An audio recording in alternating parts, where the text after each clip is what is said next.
up. I'm almost doing all the practices, just as if you were shadowing a CEO. I'm just shadowing a monk.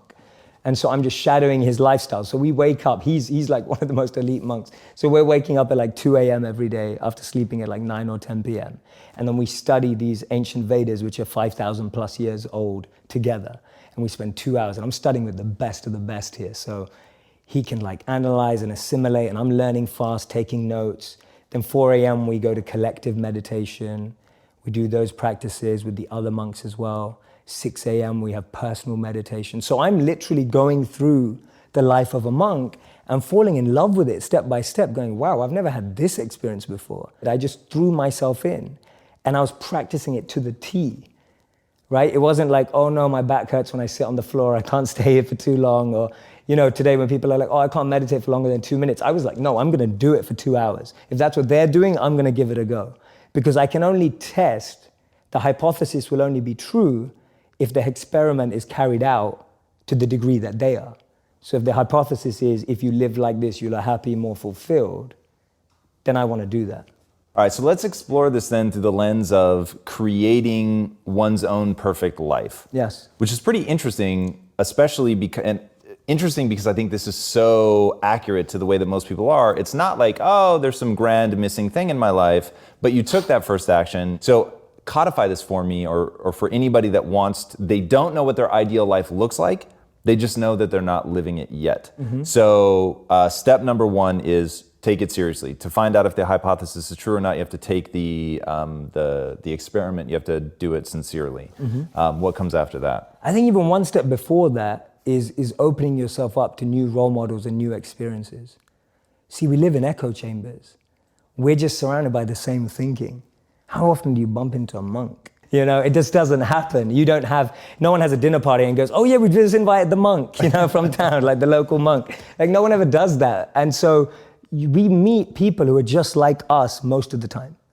And we talk about this in business all the time. If you want to be a billionaire, spend time with billionaires. If you want to be a millionaire, spend time with millionaires. If you want to be a tech startup, spend time with, that's the common rhetoric that we hear all the time. But what if you want to find purpose and master the mind?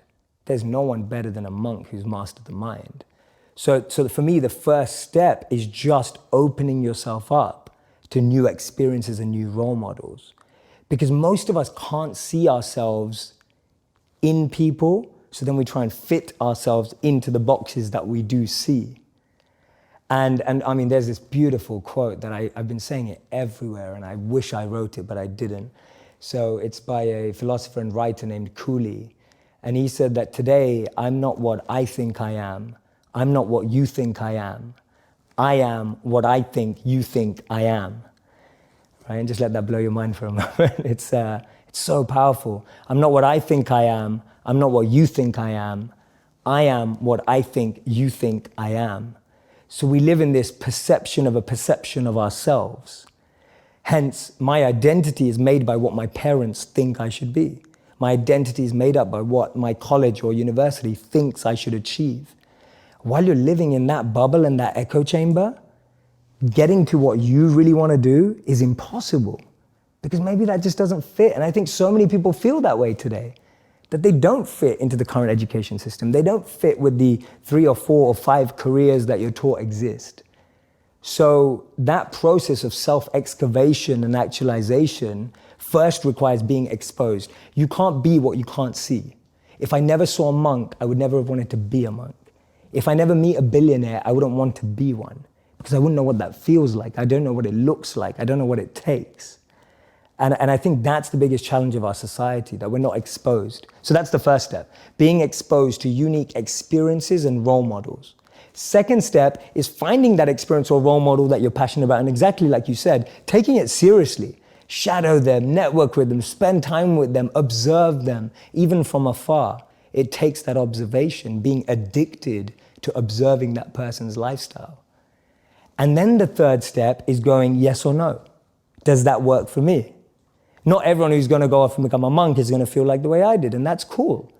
But not everyone is going to go and follow and shadow a billionaire and go, that's exactly the lifestyle I want. They may want the result, but do they want the hard work that goes with it?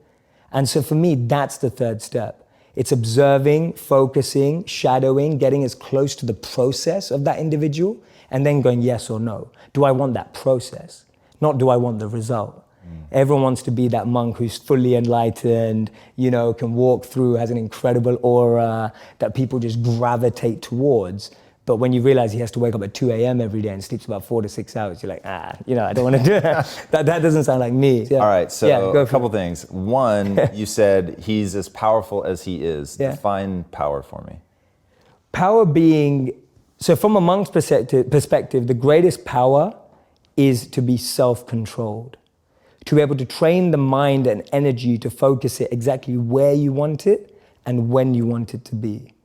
You are completely detached and undeterred from external ups and downs. You're able to navigate anything that seems tough, challenging, fun, excitement, with the same amount of being equipoised and balanced and equanimity, without being too excited in pleasure or being too depressed in pain. But knowing how to navigate every situation, to me, that's great strength and great power.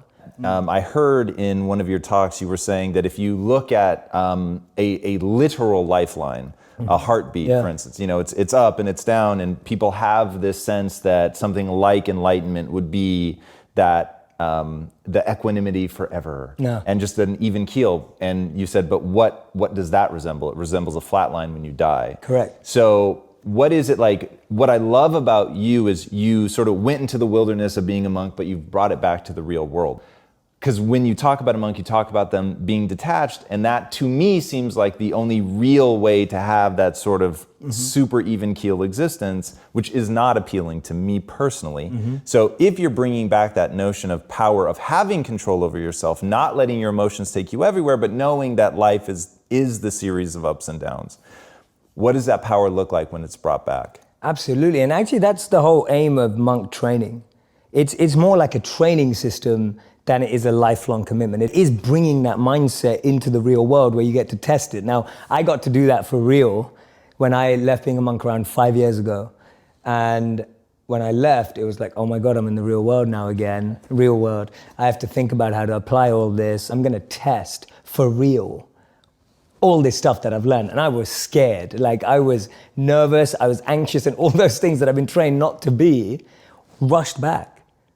Because for the first time in my life, I had to really put it into practice. And I love that feeling. I'm so glad that I had to do that. So for me, actually, the mindset is completely trainable to bring it into the real world. That's what I'm trying to do.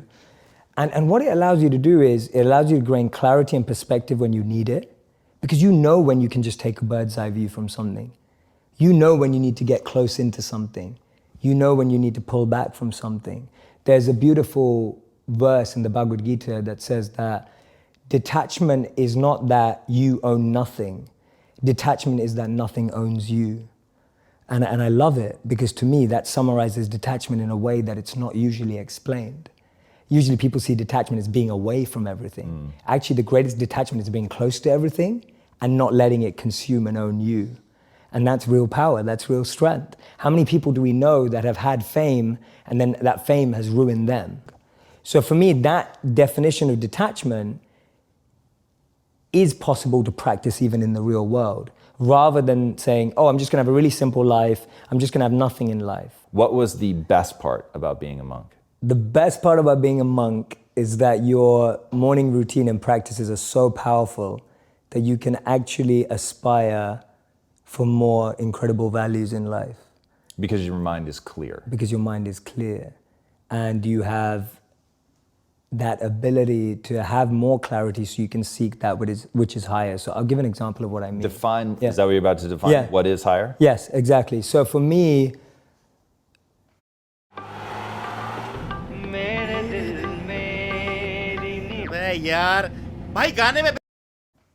being able to overcome ego, being able to overcome envy, being able to overcome jealousy, being able to overcome the negative of competitive state. There's a positive competitive state and there's a negative competitive state. Today, when people are looking on Instagram or Facebook or YouTube, all you're looking at is, oh, she got that many likes, or he got that many likes, she got engaged, or he got married, or, oh my God, look at her body, or look at that. And it's like that stuff's destroying us inside. Envy, jealousy, ego, greed. To be able to have enough clarity to purify yourself of those things is going to alleviate the biggest anxieties and depressions of our time and mental health problems. And we know that. We know that because all the mental health research today suggests that things like isolation, overexposure, we now can have more pain consumption in one day because of what we're exposed to than the pain we would have had in a lifetime. That's huge. Like that's ridiculous to think that in one day, because of the media, news, and social media, we consume more negative than we did in a lifetime.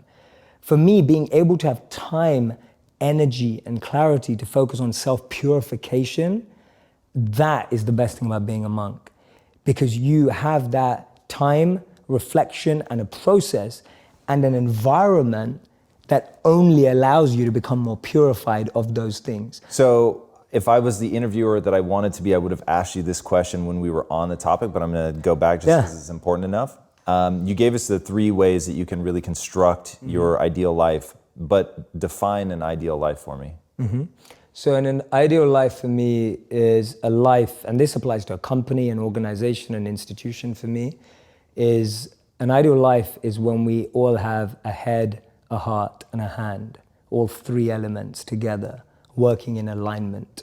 Without one or the other, we start to lose something. If you only have a head and a heart, you'll find that life is stable. And define each of those. Yeah, sure. So a head is the clarity of vision. What you want. What you want. Knowing what you want, the way you picture life, and being able to navigate and make the decisions to get there. That's a good head. A good heart is being able to understand what your intuition and heart wants, being able to connect and tap into that understanding deeper and beyond the vision you may have painted for yourself. So I often say to people that you'll get to where you want in life, just not in the way you imagined. And that's because the path that's paved up and down is far different to the path we pave. So you can have a great head and a great vision and a great mission and know where you want to go, but if your heart's not able to have that resilience and be able to adapt and have compassion and care and all of that, then you're not going to be able to make the toughest decisions without your heart.